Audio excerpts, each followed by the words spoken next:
பல்லாவரம் திமுக MLA கருணாநிதியின் மகன் மற்றும் மருமகள் கைது செய்யப்பட்ட நிலையில் பணிப்பெண்ணை கொடுமைப்படுத்தியதாக கைது செய்யப்பட்ட வழக்கில் பாதிக்கப்பட்ட பெண் பதிலளிக்க நீதிமன்றம் உத்தரவை பிறப்பித்துள்ளது. அண்மை செய்தியாக தற்போது நாம் பார்த்துக் கொண்டிருக்கிறோம். முழுவதுமான விவரங்களை செய்தியாளர் கிருஷ்ணாவிடம் கேட்டுத் தரலாம். வணக்கம் கிருஷ்ணா, இது குறித்தான விவரங்களை பதிவு பண்ணுங்க. வணக்கம். வீட்டு பணிப்பெண்ணை துன்புறுத்தியதாக பல்லாவரம் தொகுதி திமுக எம்எல்ஏ கருணாநிதியின் மகன் ஆண்டோ மதிவாணன் மற்றும் அவரது மனைவி மர்லினா ஆகியோர் மீது இந்திய தண்டனை சட்டம், வன்கொடுமை தடுப்பு சட்டம் ஆகியவற்றின் கீழ் நீலாங்கரை அனைத்து மகளிர் காவல் நிலையத்தில் வழக்கு பதிவானது செய்யப்பட்டுள்ளது.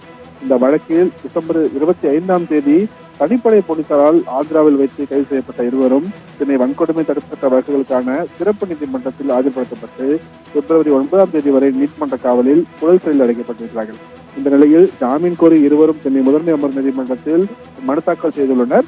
அதில் பணிப்பெண்ணை துன்புறுத்தியதாகவும் தாக்கியதாகவும் கூறப்படும் குற்றச்சாட்டுகள் அனைத்துமே தவறானவை எனவும் தெரிவிக்கப்பட்டிருக்கிறது. தங்களது குடும்ப உறுப்பினர் போல பணிப்பெண்ணையும் நடத்தியதாகவும் அவரை கல்லூரியில் சேர்த்து அதற்கான கட்டணத்தையும் தாங்களே செலுத்தியதாகவும் அந்த மனுவில் கூறப்பட்டது. இந்த மனு சென்னை மாவட்ட 3வது கூடுதல் அமர்வு நீதிபதி BV ஆனந்த் முன்பாக இன்று விசாரணைக்காக வந்தது. அப்போது மனுதாரர்கள் தரப்பில் வழக்கறிஞர் RN கணேஷ் ஆஜராகி, காவல்துறை தரப்பில் அரசு சிறப்பு வழக்கறிஞர் M சுந்தர் ஆகியோர்கள் ஆஜராகி வாதிட்டார்கள். அப்போது இருவரின் ஜாமீன் மனுவும் காவல்துறையும் பாதிக்கப்பட்ட பெண்ணும் பதிலளிக்கும்படி உத்தரவிட்டு வழக்கின் விசாரணையை பிப்ரவரி 2ஆம் தேதிக்கு தள்ளிவிட்டு நீதிபதி உத்தரவிட்டிருக்கிறார்.